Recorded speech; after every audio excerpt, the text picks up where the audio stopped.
I think early on, ambition is very emotional and it's very like, hey, for whatever reason, I got a chip on my shoulder and I want this for me. Like this is what I'm going after. Whereas as over time, it takes the emotion out of it whenever you got to do this for your family.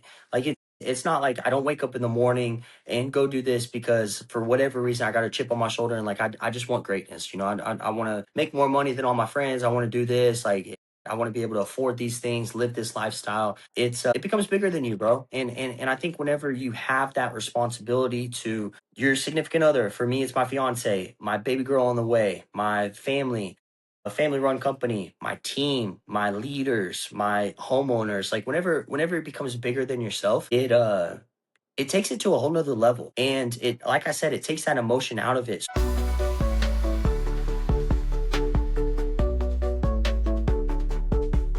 Everybody, welcome to another episode of the Habitual Growth Podcast.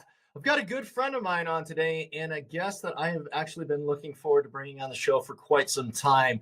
So without further ado, this is Zach Sasser, aka the young closer, who has basically been mentored by one of the top business coaches in the game. He's already at 26 become a best-selling author, been on the executive board of an 8-figure consulting company, helped his brother actually grow to 8 figures plus as well. And so you've kind of done everything, Zach, from investing to building a wonderful real estate portfolio. And I think the best part is, we were talking about this offline, you're going to become a husband and a father in 2026. So For sure. with that, Zach, who are you? Tell the people a little bit about yourself. Yeah, dude. Thank you so much for having me on, man. I'm really looking forward to it and looking forward to catching up with you and rocking and rolling, man. Yeah, a little bit about me. Yeah, so man, I grew up in an entrepreneurship family. I grew up in a roofing family, and that led me to have the incredible opportunity of mentoring under you mentioned one of the top business coaches in really the game, Ryan Stumann. It was so cool, man. So my dad had been a part of his Apex program, which you're a part of as well. I'm a part of since I want to say like 2017. And whenever 2019 came along, I decided I wanted to go to college. It was kind of up in the air. I used to want to be like an engineer, so I had to go to college. And then I kind of saw my dad be an entrepreneur, sales, and I was like, man, that's kind of exciting to me. And I feel like my dad kind of sold me without selling me on like sales and entrepreneurship and stuff like that. So I was like, but I did really good in school. So I had a lot of scholarships and about half my scholarships. And I decided, and plus I was already entering as a sophomore. So I was like, man, maybe I just go to college just to have that degree. Worst case scenario, my dad had some really good years, but he also had some really bad years. So just being able to have a degree to kind of weather those storms, I thought it was a good idea. So I went to a local college, University of North Texas. I live in DFW. And one day I went to my parents' house. I moved out at 18. So I went back to my parents' house. I was dropping off shoes for my brothers. And my dad was on the phone with one of Ryan's guys. And long story short, I landed an internship with Ryan. And I can't really say there was, I don't think there was a single more influential moment in my life or opportunity than that was because I'm a huge believer in like who you surround yourself with. So you get surrounded by the right people at the right place at the right time, everything kind of starts happening correctly. So I got plugged in with Stuman as an intern. About 6 months into it, I started selling. Another 6 months into it, kind of getting the hang of it. Another 6 months into it, I hit my first month being his top producer. And I was with him for a total of, it was just over 5 years. It was like 5 years and 2 months. I just left in March of 2024 to go full time with my brother's roofing company. So I'm now a minority partner in the roofing company. We are growing that. Little bit about me. I love business. I love entrepreneurship. I love real estate. Love investing my money, being smart with it. Like I said, my dad had some good years. He had some really bad years too. So I kind of got to see like what was possible in life, but then also the value of a dollar. So it's kind of given me a unique perspective, I feel. And dude, I love life, love people. Got a baby girl on the way coming in May the 4th. Got a wedding in October. I've been with my lady Allie for about 4.5 years, a little bit over 4.5 years. So that's a little bit about me, man. Pretty simple man. A pretty simple man with a lot going on. I don't know if I'd say you're a For simple sure. man, but congratulations to you and Allie. That's a big moment, like we were talking about. I'm really excited for you and appreciate the background. Actually, so big shout out to Ryan and Apex and what he's been able to do there. You actually were the person that brought me into Apex, so it's Yes, awesome sir. to see kind of come full circle. I don't know if you remember our first conversation or not, but I had reached out after something I had seen online, and you were the person to call me, and we kind of connected and got me involved. So anybody out there, I mean, check out the business group Apex. It's a wonderful coaching group that both Zach and I didn't even know your dad was a part of that, have gone into. But I want to touch, like, this is a big conversation because, you know, like we were talking about offline, I'm in my 40s. You are, 26, going on what probably feels like 35 to 40 at this point with everything you got going on. But a lot of people that are young, or even people my age and older, look upon younger generations like yourself and assume a lot of the rooms that you've been into, a lot of the maybe internships, a career path, or things that have happened to you that you've put effort into, have been talent or luck. So where do you at your age really attribute and think people are maybe misaligned on what you've had to do to kind of prove yourself and get in those rooms? Yeah, dude, that's a good question. Dude, maybe it's a little bit of both. To be honest, I believe luck is there. There's an equation out there that I truly believe. Luck is when opportunity meets preparation. Mm-hmm. And don't get me wrong, me growing up with what I believe to be the best father, the best mother, the best family that I possibly could have been, man, I'm forever grateful for that. So lucky, yeah, dude. My family is, dude, they're rock stars. I love them to death. We're a super close knit family. We still have family dinners every single Sunday. I live within 5 minutes of my brothers and my family. It's awesome, man. But going back to that equation, I believe there's multiple other factors at play. Um, how I know this is because there's been so many other people. I would even say at this point, 40, 50 other people maybe have more experience, maybe smarter than me. I wouldn't say harder worker than me, that had the same opportunity that I had. And out of all of them, I think I can genuinely say there's been two other ones, which them, that have done a really good job at it.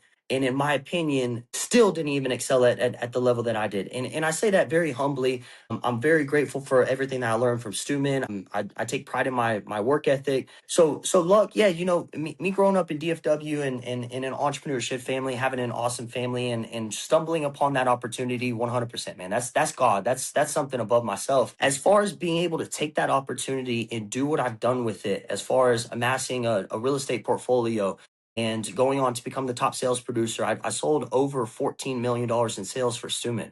I can't fact check this, but Stumann believes that to be like number one, if not top 1% within that industry. Specifically at my age, nobody else is doing those type of numbers.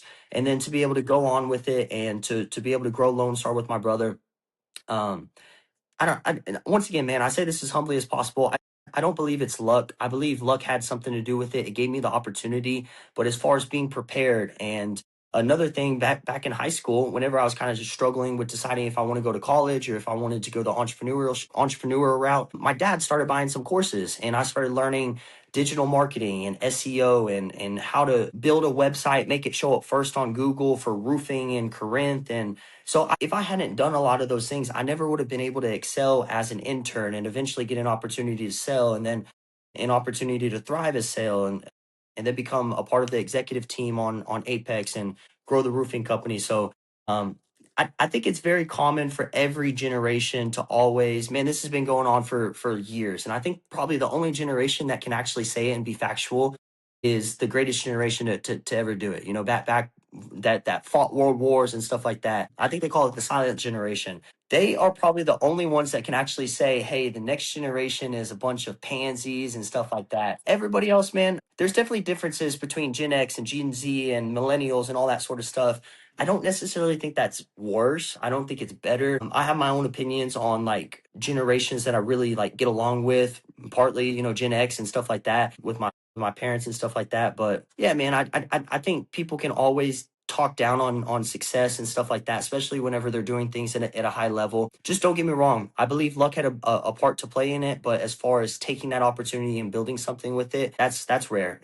And that's where real recognize real and respect sees respect. 100%. And that's the piece I was going to circle back and say, I'm not going to let you get off that easy, because I've seen you grow, man. And like I said, there's an age gap between us, but I've seen the work you put in. I've seen the reps, and we're going to touch on that in a second. But actually, I want to pick up on the piece that you said about success. What was it 5 years ago that you would say when that opportunity presented itself? And we're going to talk about the opportunity and actually seeking opportunities out.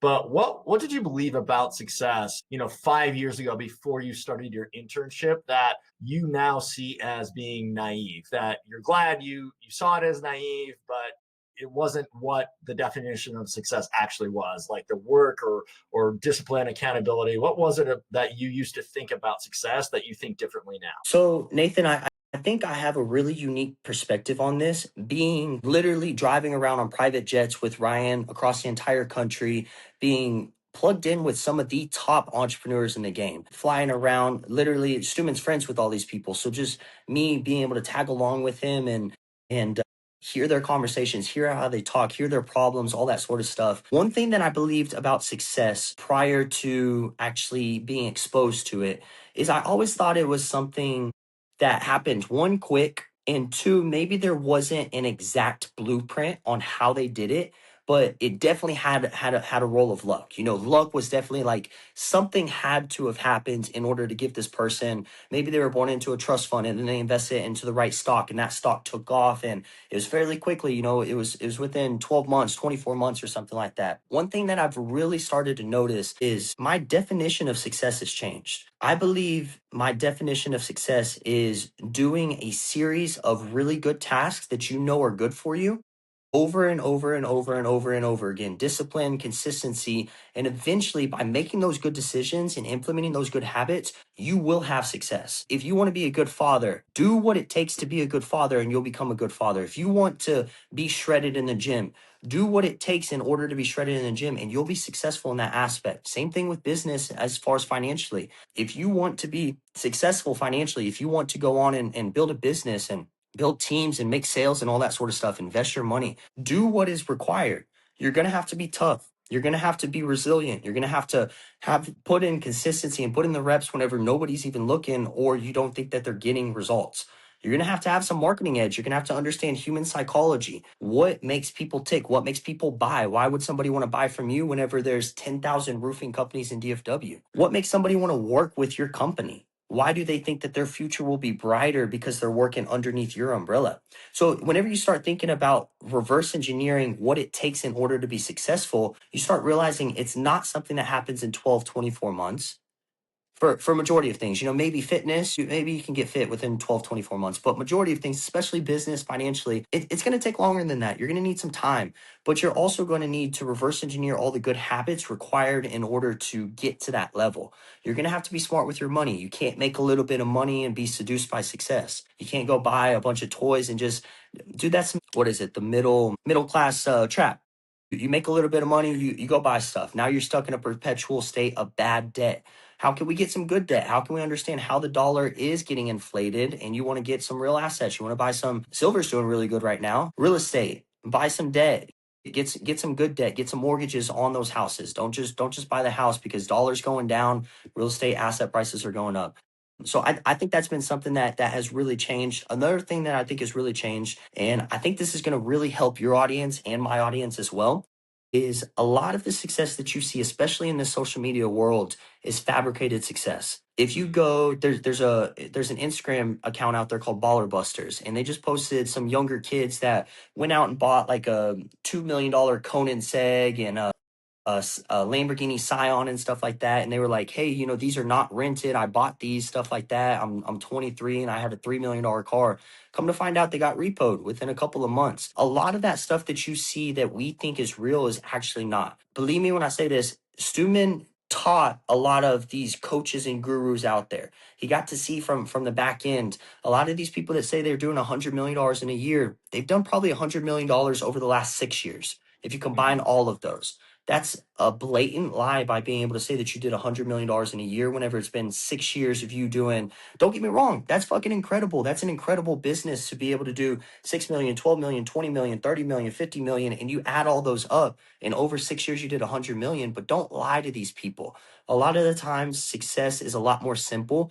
And a lot of these people are just flash dancers out here. Just, I don't even know why they do it, man. I think it's ego. A lot of them steal money, stuff like that. I don't know why, but those are probably the two things, man. Success is just a series of good habits that you stack on top of each other. And then On top of that, a lot of the success that you see is actually not grounded in good financial principle or moral or ethics or stuff like that. A lot of these people are just capping out here. Yeah, I agree 100%. It's actually why you don't see me really active on social media. I know it's probably goes against the Apex way, and Ryan does a good job of teaching a lot of this stuff. But I've chosen to kind of take a break because of that stuff. Like it really does create the wrong type of chemical imbalances in people, right? And for me, somebody who's building a lot of things right now, like I need to stay focused, not be distracted by those things. And it really is hard to decipher a lot of it. I love the definition of success. And so I want to pull on a thread a little bit more, Zach. So you're on, private jets with Stumann, and, celebrities, all sorts of like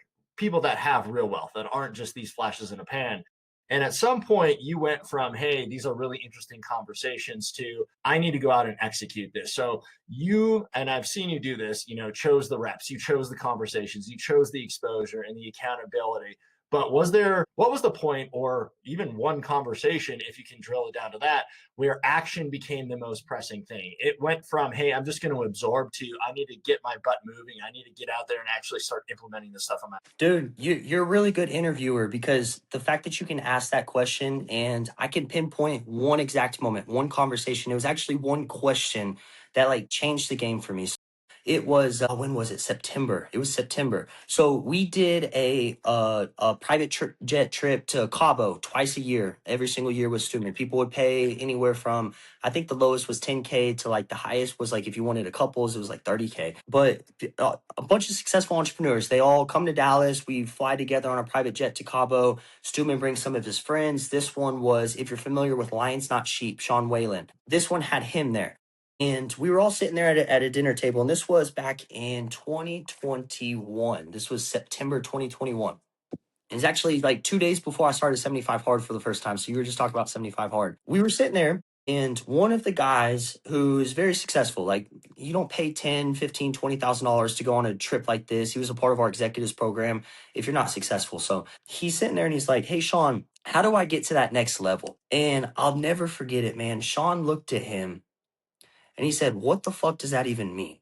He said, dude, you flew on a private jet here. You're staying in a $5 million mansion on the cliffs of Cabo and Pedregal, the nicest neighborhood in Cabo.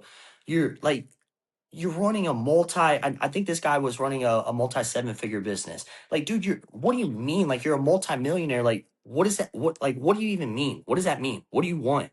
And at first I was like, man, this dude's kind of an ass. And this was like 18 months into like selling for Stumann. This was I had 3 months of being top sales producer at this point. I had just started getting in the rooms and I just started realizing that some people really weren't who they said they were. And I was like, man, maybe Sean's just an asshole. But I gave it the benefit of the doubt and I started thinking, I was like, man, this guy, he's gotten a reasonable amount of success, like a good amount of success at this point. Maybe he knows what he's talking about. So I sat there dude, it took me a few minutes to digest it. And I was like, why would he say that? Like, what does that mean? What do you want? And I started thinking like, man, that's actually a really good question. Like, if you don't know what you want, how do you know how you're going to get there? If you hop in a car and you plug in a GPS, like you always plug in a GPS to make sure you get to the place that you're going. If you just hop in a car and you just like left or right, 50-50 shot, I'm gonna go left. You could have made the wrong turn from the get-go. So later that night, that was at dinner. Afterwards, everybody's drinking, having a good time, celebrating being in Cabo. And I could have been in there too, but I chose to go to the patio. And honestly, I filmed myself video, and I still have these videos today where I'm just talking to myself and I'm like, man, what do I want? And like, I kind of mapped that out. And that's whenever I realized I had been going through some stuff with, I had just hit my first months being top producer, but there's some things that I didn't like as far as like having somebody, I love Suman, but I didn't like the idea of like somebody controlling like whether I had a job or not the next day. And I didn't really like some of the office politics with some of the other reps and stuff like that. And I was like, man, my brother is growing this roofing company. I'm around all these top performing, literally $120 million roofing companies. Like if you think about the largest roofing companies in the country, a lot of them were our clients at Apex. I'm learning from these guys. I'm picking their brains. They tell me, Zach, if you ever need anything, reach out to me. Like these dudes, they loved me and they were pouring into me and they were giving me knowledge and I took advantage of it, man. I asked them questions and I I made sure never to cross that line. But if they were sitting there saying, ask me questions, I'm asking them questions. And I learned the foundation behind and the psychology behind growing a business and how to do that, the step-by-step processes. And that's whenever I was like, man, I really want to help my brother grow this roofing company. I think I think that's the next step for me. And so that's whenever it changed from kind of building my machine to become a sales rep for Apex. To keep in mind, this was September 20, March of 2025. So I was still there for another, what is that, 3.5 years, still performing, still crushing. At that point, I probably had done $1 million in sales. So I ended up doing 13 more million in sales, but I now had a new goal and I knew why I was doing all this sort of stuff. I started working two jobs really. I was still performing at Apex, but I was also helping work on my brother's business instead of in it because he was so in it. He was just like the way I view it is like first person view in a car racing game versus second person view. You can kind of change the camera. If you're down here, maybe you can't see that there's a pole right here and you turn and you hit it. But if you're up here, you can see that pole and you pull up a little bit and you're good. So I started kind of being like that second person view, whereas my brother was down here in the business, and it's been working really well. It's been 4.5 years since then, and like I said, we just, man, we finished this year just under 10 million, but already this year we just signed a huge deal that pushed us over. Technically, the trailing 12 months we pushed over 10 million. So it was that moment that kind of changed a lot for me, and it was really that simple question: what do you want? Dude, that was great.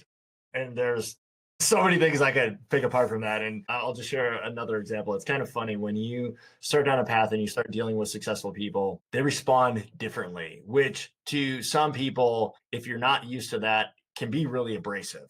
And there are people in my network, as an example. There's one person in Apex that I'll share the example of as well. But like when I first started dealing with them, it was like I would get responses, and it almost was like, wow, I guess I should have asked that question, right? Or I'll get responses back from people, and it's like, I have 5 minutes, like, do what you will with it. You know what I mean? But there was somebody that I got connected with in Apex that is on the more successful side. And similar to your Sean Whalen story, I had asked them, I said, hey, I'm looking to scale and this is what I'm doing. And they basically were like, what does scaling mean? And I was like, how are you successful and you don't know what scaling is? And then I actually had to flip that around and be like, oh, no, I just asked a really dumb question, right? It's like it was more directive than I realized, right? And this is all in hindsight, but it gets you thinking, right? I have people that are very successful in my own network. And like I said, it's a calendar management point. It's like, there's an Ed Milet podcast where he talks about this, and he's like, I do a 4-minute meeting with my team every single day, right? And you're like, well, what can you really accomplish in 4 minutes? But it's his way of saying, hey, this is important, but I run my schedule down to the minute, and this is why I'm doing all these things. And I think we trick ourselves into being overly important, of course, but overly protective of our schedules, when the reality is like we have to be more directive. But as you said, we have to actually think about where we're going. And that's so, so, so important, because we have this idea that we think is going to be with us. This is Zach's definition of success. And it's going to be this way until I reach this milestone. But as you're pursuing that, you oftentimes don't think about where you're actually going. You think about, hey, I just want a lot of money and maybe some freedom and a nice family. But like, what does that actually mean to you? Do you have the right relationships? Are you valued? Does somebody else control your schedule, like you said? And we're trying to do this with habitual growth, of really getting people to get into action and start thinking about these things from really day one, right? They play out in different ways on your own personal journey, but really day one, you kind of answer the question just around, and I don't want to say you were in Stumann's shadow, but obviously you were working for Stumann.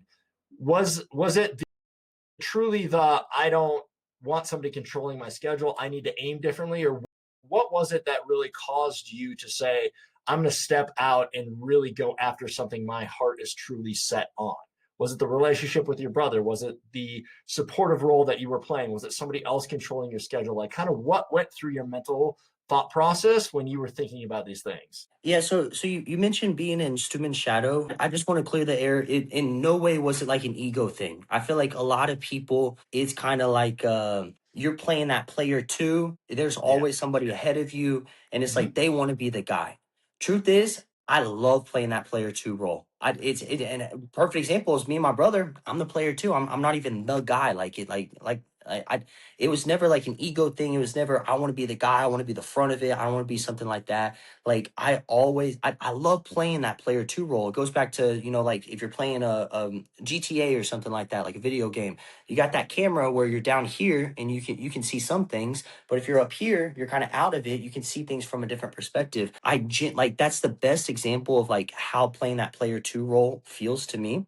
I love playing that player two role a lot more. As far as what made me step out, I think it was two things. 4.5 years ago with Sean Whalen, going through office politics, competing with other people within the company, and just not really liking that. Like, truth is, Stumann always chose my side. But well, I don't even want to say that. Truth is, Stumann more times than not chose my side. But there's some times where maybe I was in the wrong, or maybe I wasn't. But like the office politics went one way, and it just kind of like, I don't like that security of like building an empire on something that could be shaky, and understanding that someone could walk in, maybe whether it be maybe I was in the wrong and I lost my temper or something like that, or maybe I wasn't, and maybe somebody just like, politics and perspectives went a certain way, and like I walk in one day and it's like there's a sign on my door and it's like, hey, you're fired. I think that had a part to play with it, and that's kind of what made me start building more security as far as my investments go. That's why I don't have crazy cars. I don't have my truck. It's a paid off 2019. Like I don't have the newest. I love it, don't get me wrong, but I don't, that's not how I view money. I view money as like more security. So that's why I invest the way that I do. That's why I started building Lone Star with my brother, so that we could get to the point where I kind of wanted to bulletproof my security and my family's security. The second thing, I would say that's what started it. What triggered it a year ago, March 2025, was I was just getting to a point where like what we had built up until that point, my team was so bought in, we were having so much success that it just didn't really make sense for me to still be with Apex selling. You get to the point where your team's so bought in and they're all in, they're crushing it. And they look at you, their leader, and you're still double dipping. And it's I didn't like the idea of me still double dipping. Make great money with Apex, was making great money with Lone Stars, like a double income, and both of them were great incomes. It comes to a point where you have to choose, and you can't play both sides. And in order to take my team to help them accomplish their goals, which they were doing great, but I'm always focused on growing, habitually growing. In order to take them to the next level, and truly in order to take me to the next level, I had to go all in on Lone Star a year ago, and I'm so glad I did, because it's been a phenomenal opportunity, and we have so much momentum and everything's going great. So That's awesome. That's perfect. And I want to take that last piece and dig into that a little bit more, because one of the things that we do at Habitual Growth is actually get people started. I found this to be the biggest obstacle for almost everybody, which is like, okay, I've got all this great information, or hey, I don't really know where to start, but I got to start. And so just getting people to move, right? Going from consumption to action, getting from an idea to something that is actually tangible. Before this interview, actually, I was sitting down with a buddy of mine. We're talking about a new business concept, and we're actually having very tough conversations. What's the equity structure? How are we going to spin up other entities? Does this work? Who else is going to be involved? And we weren't on the same page.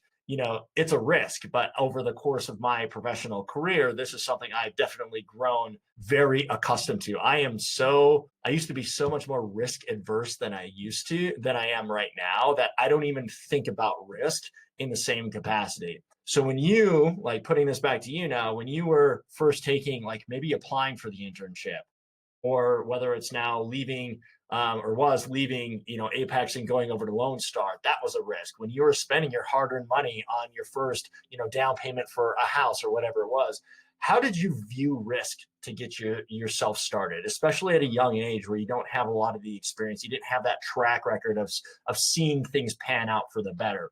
How did you rationalize that? And really maybe try to speak to the younger audiences of people that are truly just getting started. They're not happy with where they're at. They're going to put themselves out there. How would you speak to them and tell them like it's worth the risk, or it's okay to take a risk because of X, Y, and Z? man, I think risk, some people say like entrepreneurs, you have to be risk averse. To be honest, me, I like more security. That's why I invest the way that I do. I don't view investing into a property as risky. I feel like keeping my money and watching dollar and get inflated and lose value year after year after year, I view that as risky. I view I view not taking the internship with Stumann and just trying to figure things out myself. I view that as risky. I view staying at a job where I loved it. I love selling at Apex, but staying in a job where I am capped. Like a lot of people say, like sales, you have an unlimited income potential. And it sounds good, and I guess, but like there is a glass income or glass ceiling with sales.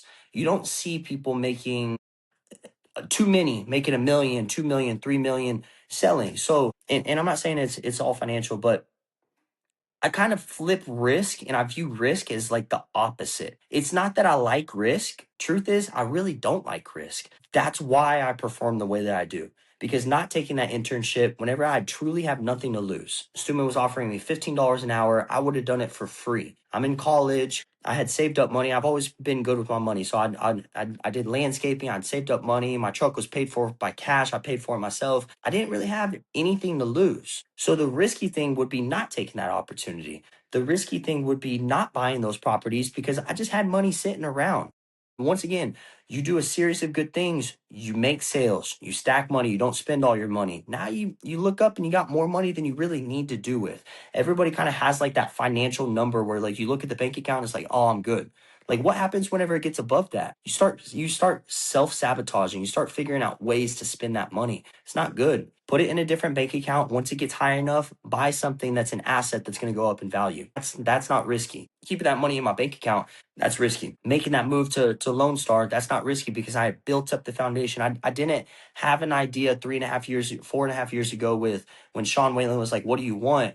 I didn't leave Apex then and go help Lone Star. I had built it up to the point where I was making more at Lone Star than I was at Apex. So financials and security, it wasn't even a risk for me and my family. Um, and it was the risky thing to stay at that job. So I kind of view risk as like the opposite thing, especially me being young, man. I think you understanding, here's the thing, you can't just take somebody else's advice and apply it to your life because nobody knows your life and different things that are playing within it better than you do. You have to learn from all these people and kind of get their perspectives and then apply it to your life because nobody knows the playing field that you're playing on. So if I understand that I'm younger and I've hedged my risks with all these different things, I have investments. I lowered my income by $2,000 when I made that move. I was making money. Like risk becomes the opposite. So does that make sense? Was that a good answer? No, it totally does. I love that answer because you have an incredible amount of self-awareness. And we'll talk about whether that is maybe learned along the way from some of the rooms that you were in, which is like really well, let's actually talk about it in this way. Imposter syndrome, right? So, whenever you're in these rooms, especially probably when you started and even today, right? Like I'm a part of this big company. I'm around all these successful people, celebrities, whatever. I don't think imposter syndrome ever goes away because as entrepreneurs, but as just driven individuals, you start to learn like, hey, I'm going to put myself out there. Like what I attribute to the word risk, which is like I'm gonna go fall on my face and do some public speaking because I've never done it before, but I know it's important to for sales and storytelling, whatever it is, right? For you, it might be something else, but putting yourself out there, knowing you're gonna fail, knowing it's not going to go as smooth, but willing to take that on, always almost feels like imposter syndrome. When you have self-awareness, you kind of understand and you can humble yourself and maybe shut down your ego to a greater degree to say, hey, I'm going to take everything and I'm going to learn from these experiences. But maybe moving away from risk to imposter syndrome, how have you dealt with that and how do you still deal with that now? Because that is something that just truly never goes away as a person who continuously grows. So whenever I had just started experiencing some level of success, I like I said, man, forever grateful for the opportunity. I was surrounded by very successful people. So I was able to ask these people, like, hey, like, this is how I'm feeling. They're like, they had a name for it, imposter syndrome. Like, I had never heard of it before then. And I was like, dude, like, the fact that you have a name for it and you have a podcast that you're sending me. And one thing that I realized, and I think it was because of that podcast. So I can't take credit. but it's always the real people that feel like imposters, and it's always the imposters that are like, I'm a real motherfucker, like I'm real, all that sort of stuff. It's like, if you're, dude, I've invested money into some things before, and it was like fraudulent. It was like a scam, like money's gone. And those are the people that are taking the money, that are always like talking about like being real and stuff like that. And it's always the real people building businesses brick by brick. Suman calls it digging a hole with the shovel. Like, a lot of these people, they get excavators, and or maybe they have a hole and like nobody saw them dig it. How'd you get that money? How did you build a business? Like, did you inherit it? Like nobody saw you dig it with the shovel. Whereas Suman says, like, we know what it takes to dig a hole with the shovel. We got the calluses on our hands. We got the sunburn on our back. Like, you did it the hard way. So as far as imposter goes, another thing that helped me was, I never really look at other people and like think that I'm fake because they've experienced a level of success, and like we're in the same room, and maybe I'm not at that level yet. Dude, I'm a straight shooter. I'm where I'm at in my life. I'm doing what I'm doing. I'm doing the best that I can. But really, dude, I'm just a simple Texas boy. I I don't know how else to explain it. Like, yes, I've experienced some success, and like, yes, I'm in rooms that maybe I don't belong in, but like, don't belong in. Like, you're supposed to be in rooms with like smarter people and stuff like that. That doesn't mean you don't belong. Not everybody can be the smartest person in the room every single time. Like, it's just not how it works. Well, and I like what you said about being real too, because the real people almost always, I have yet to see somebody who doesn't have bleeding hearts. They actually do want to reach down and help other people out. They want to share the knowledge. They want to help somebody else create the life that that person has dreamed about, not have them just replicate and copy theirs, which I think is really awesome. But I want to spend some time because, as you mentioned, like, your dad was in sales, you grew up in sales, or I'm guessing still doing sales for Lone Star a lot of the time. You have a book called Young Closer, right? And in that, you define the difference between responsibility and persuasion. As somebody like myself who is an introvert, I've had to learn sales. I've had to learn to put myself out there and talk to people and get better with it,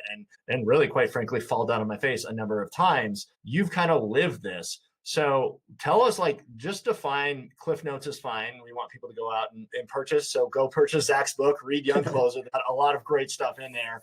But what's the difference between persuasion and responsibility when it comes to sales? Yeah, man. Dude, to be honest, I can't tell you exactly what I said in the book. It's been 3-4 years since I wrote that book, so I can't remember what portion you're referring to. But as far as like the way I view sales and like persuasion is, if you and my dad told me this when I was young. He said, because I was kind of, once again, I'm kind of like, I don't really like risk. So like, I would see my dad like work commission only jobs, and I'm like, Dad, like, why would you do that? Like, why wouldn't you get a salary job like all my friends' dads and stuff like that? And he said something that was very profound. He said, "Son, when you approach sales with a servant heart, you never have to worry about where your paycheck is coming from. If you truly care about these people and you're selling something that truly helps these people, once again, I told you I've invested money in investments before. Money's gone, poof, scam, fraudulent. Like, don't sell something like that.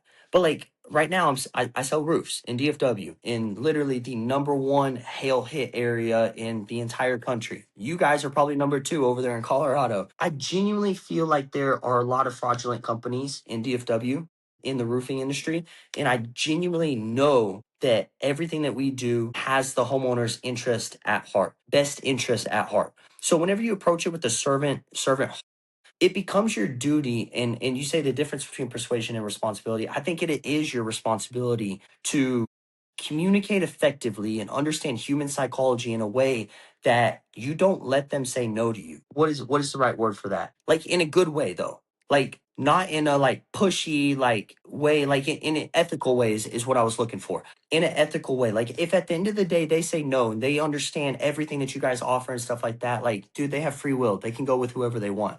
But if you truly feel like you have this customer's best interest at heart, then like, what are we selling? Like, you're not selling access to Apex. You're selling, dude, this will literally change your life the same way it's changed mine, and it's changed thousands of other people.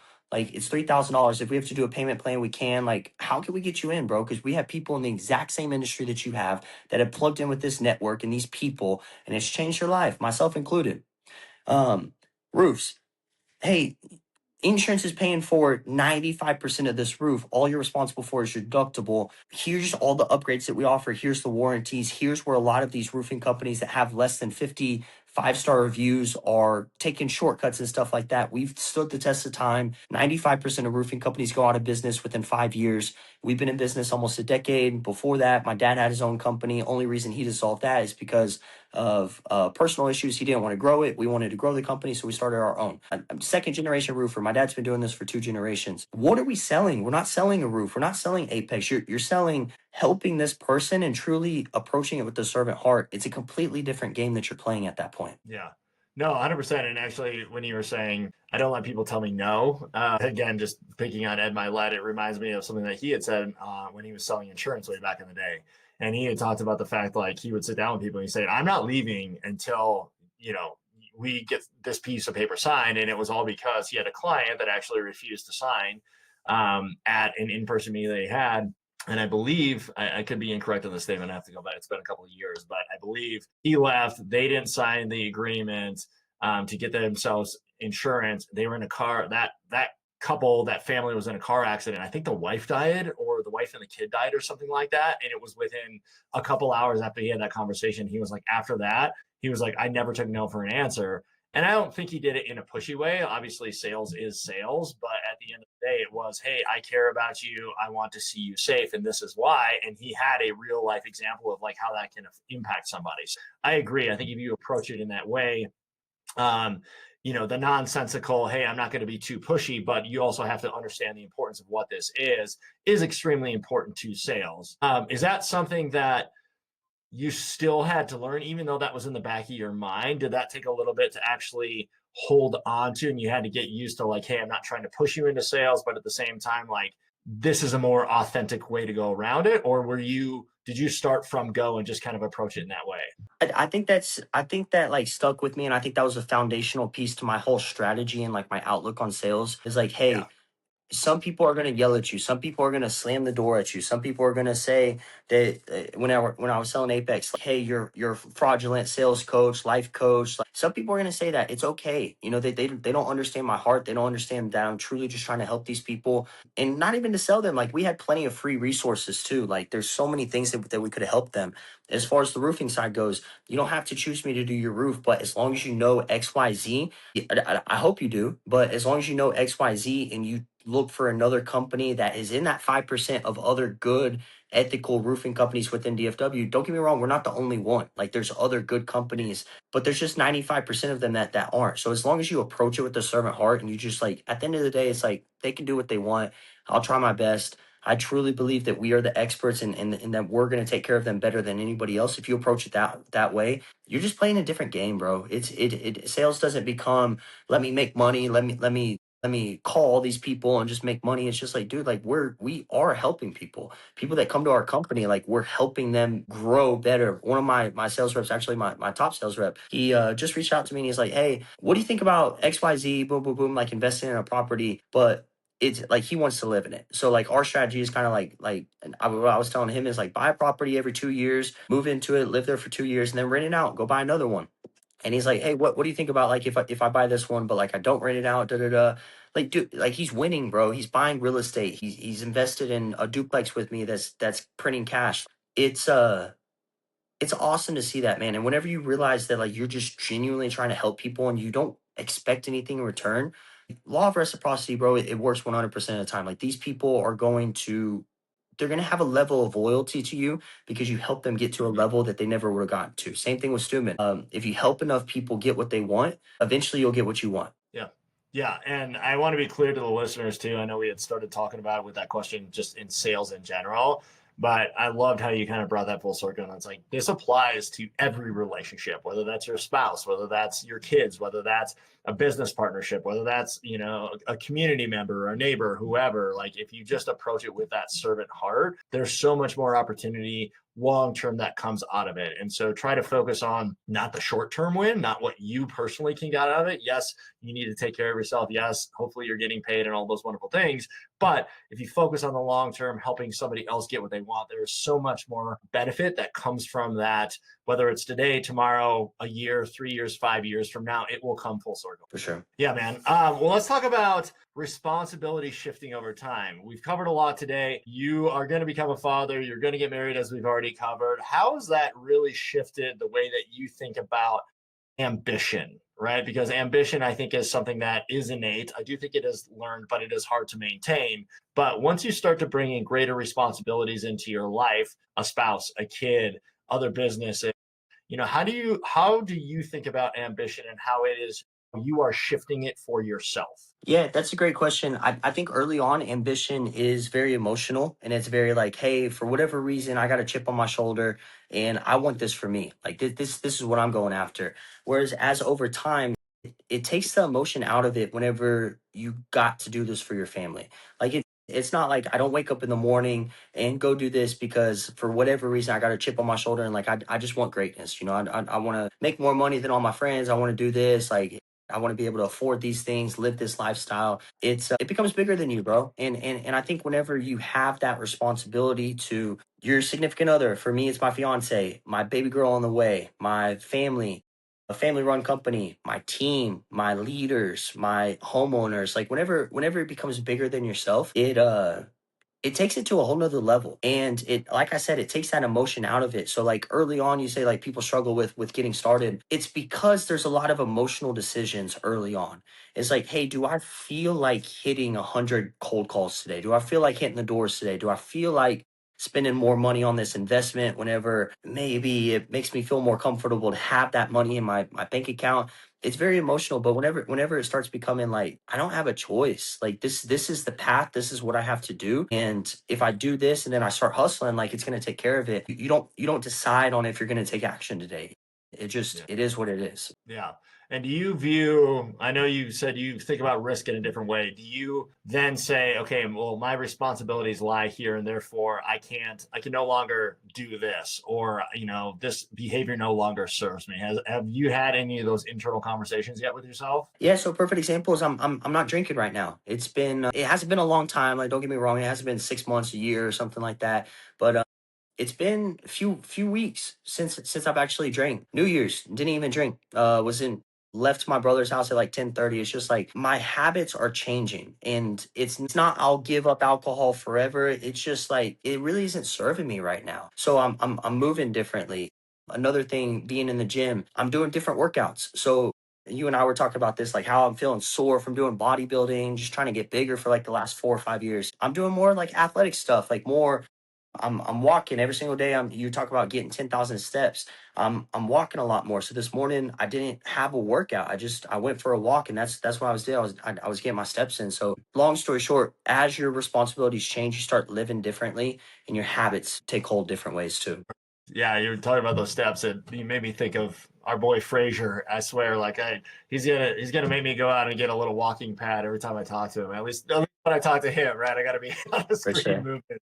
But just kind of rounding this out, because I know we're getting up against time, but you've done an amazing job of staying humble, right? I think that's self awareness. I think that's imposter syndrome. There's a lot of things that I think, but for you, I think you also have rules that you put in place. What habits or quite frankly rules are you putting into your own life that help you to stay humble, to keep your ego low, making sure you're not burning yourself out and focusing on short-term wins? Because power, success, money can be really, really intoxicating, and we've seen people like that fizzle out.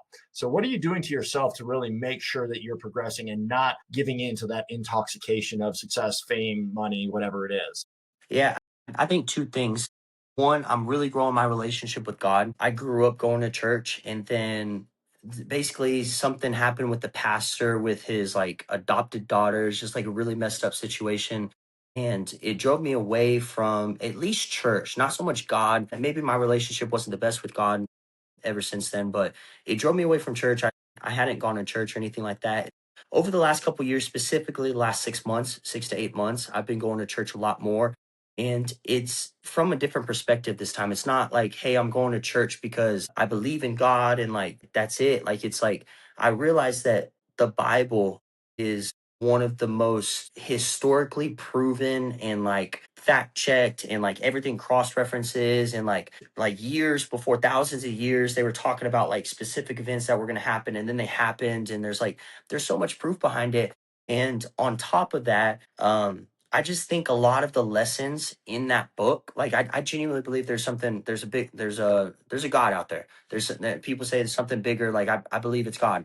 And I believe that Jesus was here and he died for our sins. And so if I truly believe that, and then I'm listening to like these lessons that God and Jesus and the disciples are like teaching, like, hey, this is how to live a good life. This is what wise people do in Proverbs. It talks about wisdom and how your relationship should be with your significant other, and how you should your relationship with finances and money and stuff like that. And I'm just like, man, these principles are just like, I'm a big believer in like your principles and your habits are what lead to success. So I'm listening to like these lessons and I'm learning about God's word in a way that I never really went that deep before, just because I'm partly because I was a 12-year-old kid. I'm learning in a way, and dude, it's just got me on fire. Like I'm like, dude, these are good principles that lead to being a great man.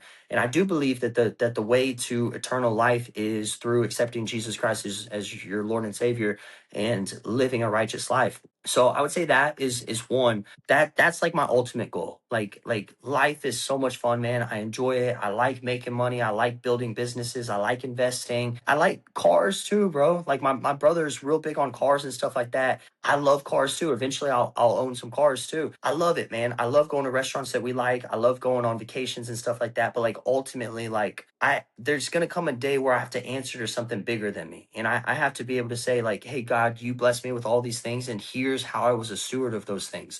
So it's one, knowing that it's bigger than me, and then two, understanding that like I've heard so many stories of people like building and then like losing it all. And what I believe is that has to do with like my previous theology behind like success, and like it happens quick and it can go away. It's luck, versus like what I now believe is success is a series of good habits stacked on top of each other consistently and with discipline. And you want a six pack, you want to be shredded, do what it takes to get there. You want to be successful, do what it takes to get there. You want to be a great father, do what it takes to get there. In every aspect of my life, you want to be a great brother, great son, do what it takes to get there. And if you stop doing those things, if you stop earning your keep, what foundation do you have to stand on that you deserve those things? So you go back to imposter syndrome. I believe that imposter syndrome has a lot to do with like if you earn success very easily, like you ever made a sale and you're like, I didn't really work that hard for that sale. Like you almost feel like take your money back. Like I don't feel like I earned it. Whereas that sale that you followed up with for months, maybe even years, and finally you convince them and they're like, dude, yes, I want to do this. Like you feel like you earned that sale, versus like if it comes easy, you don't really feel like you earned it. So that's another thing, is like making sure that I earn my keep and that I'm doing everything that I know is required in order to get that level of success. I love that, dude. Amen. One, yes, build your foundation on the rock. Two, I don't really share this often, but I tell this to my wife all the time, actually. I absolutely love being in the personal development space because, in my mind, and this comes from following people like Jordan Peterson all the time, which is just like the ultimate personal development book is literally the Bible. Like, there's so many things, like you said, about Facts. living a life when you understand nothing in this life is actually yours, right? Like it belongs to God, to somebody else. Like you are just a keeper for a very short amount of time. Like if you build your foundation in the rock, there isn't anything that can move you in the wrong direction. So I love that answer. That's incredible. And just rounding things out here, Zach, let's just speak to the audience for our listeners. You've been a great job at applying things to your life, like you said, being proactive, going out and earning your keep and doing that. But what are two or three things that you would leave the audience with that they can go start applying to their own life today, that you believe will move them in the right direction towards whatever version of success that is for themselves? Yeah, so that's a good question, man. If I had to boil it down to like a couple things, I think the things that have had the biggest impact on me was one, getting surrounded by the right people. I'm a huge believer that you do become who you surround yourself with. Think about this. If you were surrounded by a group of the smartest, wisest, most financially savvy, biggest business, like they grew the biggest businesses. Like if you had a group of friends that were like the wisest, the smartest, the most chiseled people in life, and you just like you spent 6 months with them, you spent a year with them, versus like if you had a group of like let's say six unfit, unwise, divorced, like they just you could judge a man by his fruits. Like these people just don't have the fruits. Like their fruits are just rotten. Like in all aspects of life, they're poor. And not to say poor is like bad, but like if you're poor for like if you don't have money, if you're broke and for an extended period of time, like there's something wrong with like what you're doing in order to get there. So like think about that. The six most like wise, fit, financially savvy, like greatest people that you could model your life off of versus like the opposite of that. What impact is hanging with group one versus group two going to have on like you and your results and stuff like that? Like it's astronomical, but people don't think of it in that sense. People just think, oh, that's Billy Bob. Like my friend group, we've been the same forever and stuff like that. It's just like there's a book out there called Outwitting the Devil, and it's by Napoleon Hill, the same dude that wrote Think and Grow Rich. And basically he's interviewing the devil is like the whole premise of the book. And he says, devil, like, how do you control people? First off, the devil says, I control like 98% of the world or something like that. And like, that's alarming. And he's like, okay, how do you do that, devil? And he's like, well, I don't want to give all my secrets away, but one of the ways I do it is by drifting. I keep these people drifting through life, never really getting clear on where they want to go. And if they don't know, then, basically they get there. If you don't know where you're going, then any road will get you there. And he's like, how do I do that? By making these people smoke, by making them drink, by making them flow through life, not be intentional, all that sort of stuff. And like, you don't think of it as being like, that's like the one change that you need to have like a domino crescendo effect on the rest of your life. But like that is, bro, like who do you surround yourself with? Whenever I just started getting plugged in with Apex, all my high school buddies, dude, they started like making fun of me and stuff like that. One of them was like, Zach, go drive your Lambo or stuff like that. Like go. And like obviously I didn't have a Lambo at the time. And this was before I like could afford a Lambo. This was like right whenever I first started, probably before I even was getting results, to be honest. This was probably like the first 6 to 12 months of Apex where like, dude, I'm having to like self-talk to myself, like, fuck, like this, like I'm not really doing that good. Like I got to get this stuff going. So like having them like add that on top of me, like just negative self-talk, it was like I cut them off. A couple of them have since realized that like, hey, you were doing right. One of them actually even joined Apex, and we're good buddies again. But like going through that 6 years ago and hearing them negative talk about that, and just like knowing that, dude, like I don't want to keep living that life. Like I'm surrounded by all these people. Like who do I want to listen to? These guys that are literally the reason they started talking shit was because I didn't want to go drink with them on like a weekend or something like that. It was like a Friday, like I had to work late, and I was like, man, who do I want to listen to? Like my buddies were like they're drinking. Nothing against drinking, man. Like I said, I'll probably drink again. I'll probably have another drink in my life. Or do I want to listen to like the advice of Apex and Stumann and literally hundreds of millionaires that are a part of this group? And I was like, that's the group that I want to listen to. So if I had to say like my number one thing is like get surrounded by the right people. Number two, probably get clear on like where you want to go and what it's going to take in order to get there. If you truly figure that out, like where you want to go and what it's going to take to get there, I don't want to say that's half the battle, because like majority of the battle is just like getting up and doing the stuff that you don't want to you don't feel like doing every single day. Like I didn't always feel like making sales. I didn't always feel like even still I still don't feel like making sales. I still don't feel like leading my team. Sometimes team meetings and stuff like that, like I don't feel like it, but it's what's required. So now you're not playing the game of like, I don't know where I'm going, so any direction gets me there. It's like, hey, I know the direction. Now I'm playing the game of I either do what I know I'm supposed to do or I don't. And it's very simple. Now success becomes binary. Now it becomes you did the stuff that you know is going to get you there, because you know what's going to get, you know where you're going, you know what gets you there, and you either did it or you didn't. So now you have nobody to be mad at except yourself. You're not drifting through life. Now you have a clear right and a wrong, which I think in life, you have a bunch of decisions that you can make. What are you eating for dinner tonight? For me, it's either healthy or not. For a lot of people, it's like, oh, I got chicken, steak, burgers, lasagna, pasta, all these different things. They have all these options. For me, it's very simple. It's either right or wrong. I like making things very simple. Yeah.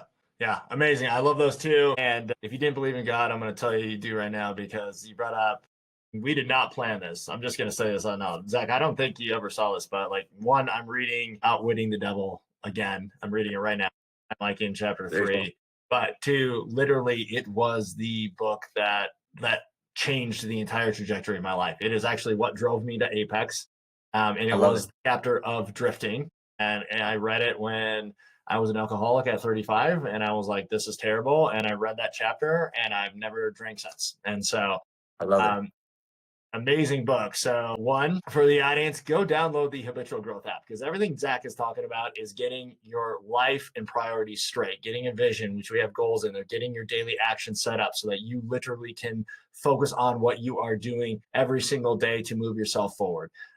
Two, go pick up Zach's book, Young Closer, learn about persuasion versus responsibility and selling. And three, definitely go pick up Outwitting the Devil because it is such an incredible book. I actually shared it with our church group last week. So I've been having all of the couples actually read that book because I think it is so instrumental in just truly understanding ways that we as a society trick ourselves. If you're not religious, if you are religious, it becomes the devil is tricking you. That said, Zach, this You don't has been even have amazing. to. Hey, Go ahead. Nathan, I just want to tell the audience you don't have to pick it up. It's free on YouTube. There's a recording of Outwitting the Devil. That's how I listened to it, actually, was on Oh, YouTube. I So didn't even know. literally look up Outwitting the Devil, audio book, and it's free on YouTube. Oh, that's crazy. I didn't even know that. Yeah, I'm reading the book. Share out the PDF. But that, Zach, this has been incredible. I absolutely love talking to you. I could talk to you for days on end. I know we have so much more to cover that we haven't even touched on today. But how can people find you if they want to get in touch with you? Yeah, man, I'm an open book. I would love to answer any questions or just connect with people, meet new people. I'm most active on Facebook. Obviously, my name is Zach Sasser, but my user is facebook.com/real Zach Sasser. Zach, and then Sasser. I'm sure it's going to be in the cliff notes or something like that. Sasser. So that's where I'm most active. Shoot me a message on there. If I don't see it, maybe comment on a post. Sometimes it goes from like my spam hidden inbox. I try to check it, but I'm also on Instagram, username at Sasser21. But yeah, those are probably going to be the two best places to connect with me. Shoot me a message. Would love to connect with you guys. Yeah, I do got a book, guys. Young Closer. It's on Amazon. It's an Amazon bestseller.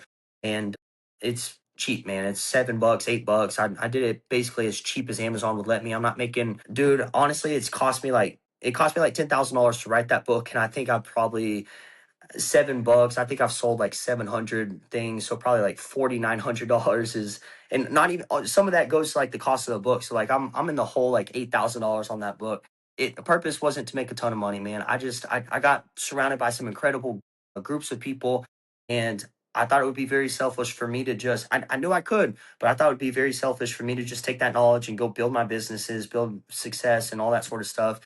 I wanted to give the top lessons, like the one that I talked about, Sean Whalen. That's what the book is, literally the top 10 lessons that I picked up by being a part of those rooms. And so if you grab it, shoot me a message. Would love to connect with you guys. And hopefully that book helps you guys out. That's incredible. I love that. Thanks for sharing that, Zach. And again, just you're a man of action, which I love, which is exactly what we're about here. So I appreciate the time, my man. I look forward to our next time and definitely going to get you some of those beverages we talked about offline. I love them, bro. Send them my way. All right. Sounds good. Thank you, Zach. All right, see ya.